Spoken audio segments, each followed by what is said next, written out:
होता ही। और ऐसे में बिल्कुल आपने सही कहा कि मोदी के बाद अब कौन इस पर जरूर बीजेपी चर्चा करे, क्योंकि अब तो पीएम को हटा के वो राष्ट्रीय अध्यक्ष का पद यहाँ पर लेना चाहेंगे, क्योंकि बड़ी जिम्मेदारी है। और यहाँ पर देखा जाए तो कहीं ना कहीं जिस तरीके से शिवराज सिंह चौहान, क्योंकि हमने देखा कि जिस दौरान 2014 के लोकसभा चुनाव थे उस दौरान राजनाथ सिंह को जो है राष्ट्रीय अध्यक्ष पद बनाया गया था। उसके बाद जेपी नड्डा का कार्यकाल 2013 की बात करें, उसके बाद से कहीं ना कहीं भारतीय जनता पार्टी का जो है, आप एक देखिए जो प्रदर्शन है वो मध्य प्रदेश जैसे राज्य में बहुत बेहतर देखने को मिला। साल 2003 में मध्य प्रदेश चुनाव जीतने के बाद भारतीय जनता पार्टी ने सत्ता का रास्ता तय कर लिया था, लेकिन 2005 में बड़ा फैसला लेते हुए शिवराज सिंह चौहान एक नए चेहरे को मुख्यमंत्री नियुक्त किया। उसके बाद 2008 में भाजपा ने शिवराज के चेहरे पर चुनाव लड़ा और जीत भी हासिल की। फिर 2013 में भी शिवराज के चेहरे पर चुनाव लड़कर जीत हासिल की, लेकिन 2018 में जो शिवराज के चेहरे को आगे किया गया उसे बड़ी संख्या में यहां मध्य प्रदेश की जनता ने स्वीकार नहीं किया। और 230 विधानसभा सीटों वाली मध्य प्रदेश में भारतीय जनता पार्टी 109 पर सिमट गई और कांग्रेस यहां बहुमत के आंकड़े को पार कर गई। लेकिन 2020 में जिस प्रकार से ज्योतिरादित्य सिंधिया ने 22 विधायकों को अपने साथ लेकर बगावत की और भाजपा का हिस्सा बन गए, उससे कांग्रेस अल्पमत में आ गई और भाजपा बहुमत पार करते हुए फिर सत्ता तक पहुंच गई। और फिर उस वक्त आलाकमान ने शिवराज सिंह चौहान को एक बार फिर प्रदेश का मुख्यमंत्री नियुक्त कर दिया। लेकिन 2023 के आखिर में हुए प्रदेश के विधानसभा चुनावों में बीजेपी आलाकमान ने कड़ा फैसला लेते हुए शिवराज सिंह चौहान के चेहरे के बिना उनके चेहरे को पीछे लड़कर पूर्व प्रधानमंत्री नरेंद्र मोदी के चेहरे पर चुनाव लड़ा और जीत भी हासिल की। उस दौरान शिवराज सिंह चौहान की नाराजगी के भी खूब चर्चे हुए और उसके बाद लगातार ये सवाल उठ रहा था अब शिवराज सिंह चौहान का क्या होगा। लेकिन लोकसभा चुनावों में जिस प्रकार से विदिशा सीट से उन्होंने चुनाव लड़ा और 4 जून मंगलवार को जो नतीजा है उसने वाकई में हर किसी को हैरान कर दिया। भारतीय जनता पार्टी में यहां शिवराज सिंह चौहान ने सभी 240 सांसदों में सबसे बड़ी जीत दर्ज की और अपने निकटतम प्रतिद्वंदी कांग्रेस के भानु प्रताप शर्मा को तकरीबन 8.25 लाख वोटों के बड़े अंतर से हरा दिया। उसके बाद से एक बार फिर शिवराज सिंह चौहान का नाम न केवल मध्य प्रदेश बल्कि केंद्र की राजनीति में सक्रिय हो गया है। एक और चर्चा जहां उन्हें पार्टी का राष्ट्रीय अध्यक्ष बनाए जाने की है, तो दूसरी ओर इस बात को लेकर भी अब कयास लगाए जा रहे हैं कि शिवराज सिंह चौहान को इतनी बड़ी जीत के बाद क्या बीजेपी आलाकमान फिर से मध्य प्रदेश का मुख्यमंत्री नियुक्त कर देगा, क्योंकि जब मोहन सिंह यादव को मुख्यमंत्री बनाया गया था तो यहां शिवराज के समर्थकों में बड़ी संख्या में नाराजगी देखने को मिली थी। ऐसे में कई सवाल हैं शिवराज सिंह चौहान को लेकर के, उनके भविष्य को लेकर के, और उन तमाम सवालों पर न्यूज रूम में मौजूद अपने सहयोगियों से चर्चा करेंगे। मनीष हमारे साथ हैं। मनीष, शिवराज सिंह चौहान बीजेपी 240 सीटें जीती और उन 240 सीटों पर जीत दर्ज कर जो सांसद बने हैं अब की बार, उसमें शिवराज सिंह चौहान सबसे बड़ा चेहरा बनकर निकले। तकरीबन 11 लाख से भी ज्यादा वोट हासिल हुआ और 8 लाख से ज्यादा जीत का मार्जिन रहा। क्या वापसी सीएम की कुर्सी यहां पर पा रही है?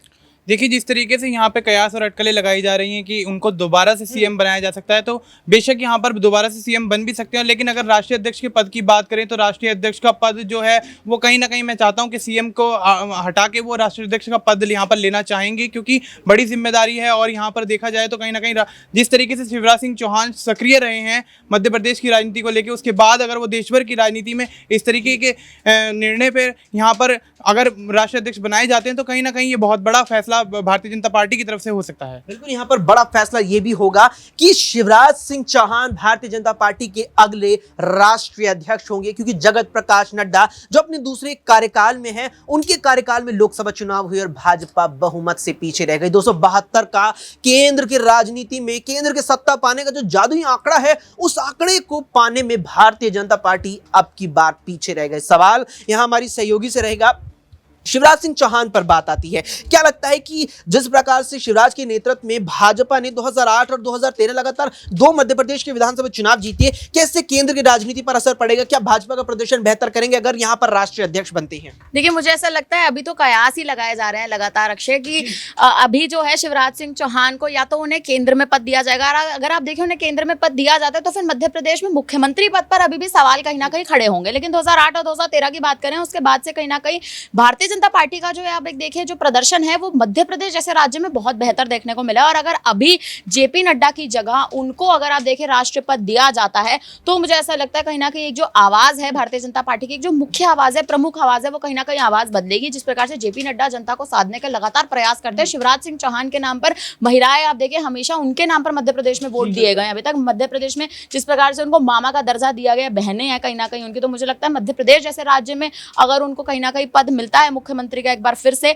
तो मध्य प्रदेश की रूपरेखा कहीं ना कहीं दोबारा बदलेगी। अगर राष्ट्रीय पद देते हैं तो मध्य प्रदेश में मुख्यमंत्री के पद पर और उनके नाम पर कहीं ना कहीं मोहन यादव से ज्यादा फिर सिंधिया का नाम कहीं ना कहीं चर्चा में बनेगा। यहाँ पर ज्योतिरादित्य सिंधिया का नाम भी चर्चाओं में बन सकता है, क्योंकि महाराज का भी अपना अच्छा खासा सियासी वर्चस्व सूबे में माना जाता है। लेकिन क्या वाकई में सीएम की कुर्सी पर फर्क पड़ेगा शिवराज की इस बड़ी जीत के बाद, या फिर महज यहां पर समर्थकों के द्वारा ये कयास लगाए जा रहे हैं? ये कहीं ना कहीं शिवराज के समर्थकों की क्या मौत लिए चाहती है? दिनेश से जानेंगे। दिनेश, शिवराज सिंह चौहान जैसा बड़ा नाम बना है और कहीं ना कहीं अगर उनका कार्यकाल देखिए मुख्यमंत्री के तौर पर 3 कार्यकाल से लगभग 4 कार्यकाल निभाए हैं, जिसमें 17 साल का वक्त बैठता है, 16 से 17 साल।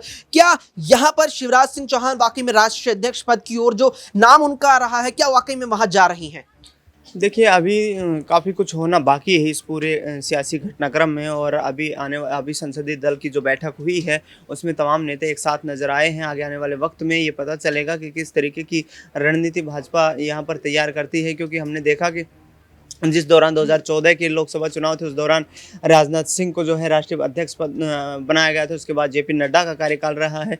दोनों कार्यकाल में भारतीय जनता पार्टी ने जीत तो हासिल की है, लेकिन इस बार देखा जाए तो ये जो प्रदर्शन है ये उस स्तर का नहीं रहा है। कहीं ना कहीं जो लोकसभा चुनाव में जीत दर्ज करने के इरादे से भारतीय जनता पार्टी उतरी थी कि संपूर्ण बहुमत 272 का जो आंकड़ा है वो बीजेपी पार कर लेगी। तो मुझे लगता है कि उसमें झटका लगने के बाद, सेंधमारी होने के बाद अब यहाँ से संगठनात्मक रूप से जो है फेरबदल हो सकते हैं। बिल्कुल, यहाँ पर बड़ा जो बदलाव है संगठन में हो सकता है, जिसकी बात लगातार उत्तर प्रदेश संगठन में भी कही जा रही है। और इसी के चलते प्रदेश अध्यक्ष भूपेंद्र चौधरी ने अपने इस्तीफे की पेशकश की। लेकिन अब शिवराज सिंह चौहान अगर राष्ट्रीय अध्यक्ष बनते हैं, क्या यहाँ पर बदलाव बीजेपी की जो आगे की प्लानिंग है उसमें आ सकता है? अमन जी से जानेंगे। अमन जी, लगातार बीजेपी के समर्थक जो रहे हैं उनका दावा रहा है कि 2029 में प्रधानमंत्री चेहरे के लिए यहां योगी आदित्यनाथ आगे आएंगे। पीएम मोदी के बाद योगी आदित्यनाथ सबसे चर्चित चेहरे माने जाते हैं राजनीति के लिहाज से देश भर में। लेकिन अगर देखा जाए तो कहीं ना कहीं अमित शाह योगी से आगे नजर आते हैं। पर अगर शिवराज सिंह चौहान अब राष्ट्रीय अध्यक्ष बन जाते हैं तो कहीं ना कहीं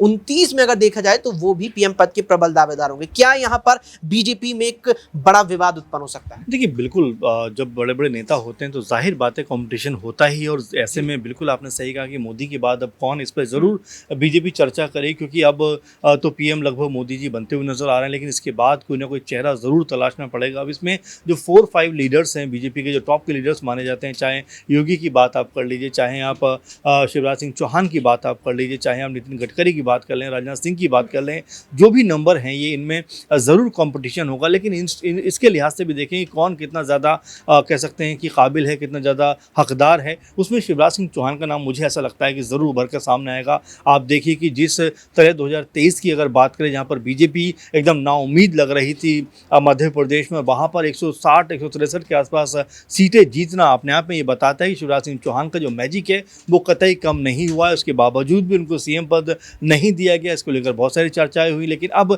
जब उनको लोकसभा चुनाव में फिर उतारा गया विदिशा से, तो देखिए किस तरह का करिश्मा वो करते हुए नजर आते हैं। 11 लाख के आसपास उनको वोट मिलते हैं और अपने जो कह सकते हैं कि सियासी विरोधी हैं कांग्रेस के, उनको वो तकरीबन 8-8.5 लाख वोटों से हराते हुए नजर आते हैं। तो ये बताता है कि शिवराज सिंह चौहान के पक्ष में जो माहौल है वो वाकई सुखद है, उनके लिए बहुत बेहतर है। और आने वाले दिनों में जब पीएम पद को लेकर चर्चा होगी तो ज़रूर उनका नाम सामने आया, क्योंकि इतनी बड़ी जीत दर्ज करना और साथ में कह सकते हैं 3 से 4 बार मध्य प्रदेश के मुख्यमंत्री रहना अपने आप में उनके लिए प्लस पॉइंट साबित होगा। अब इस रेस में वो किस तरह से आगे बढ़ते हुए नजर आते हैं, किस तरह से उनका नाम आगे निकल कर सामने आता है, ये अपने आप में देखने वाली बात होने वाली है। बिल्कुल, यहाँ पर देखने वाली बात रहेगी कि अब शिवराज सिंह चौहान यहाँ पर किस रेस में आगे आते हैं। क्या मुख्यमंत्री बदलने पर आलाकमान विचार कर सकता है मध्य प्रदेश में, या फिर यहाँ पर प्रदेश से बढ़कर अब राष्ट्रीय राजनीति में पार्टी के राष्ट्रीय अध्यक्ष पर, यहाँ राष्ट्रीय अध्यक्ष पद पर विराजमान होकर के कमान संभालते नजर आएंगे। और क्या कुछ यहाँ पर बदलाव संगठन में राष्ट्रीय स्तर पर भी अब देखने को मिलेगा, ये वाकई में यहाँ विचारणीय भी है और फिर देखने ही वाली बात ये भी रहेगी। फिलहाल के लिए इतना ही। देश दुनिया की तमाम खबरों के लिए देखते रहें SPN9।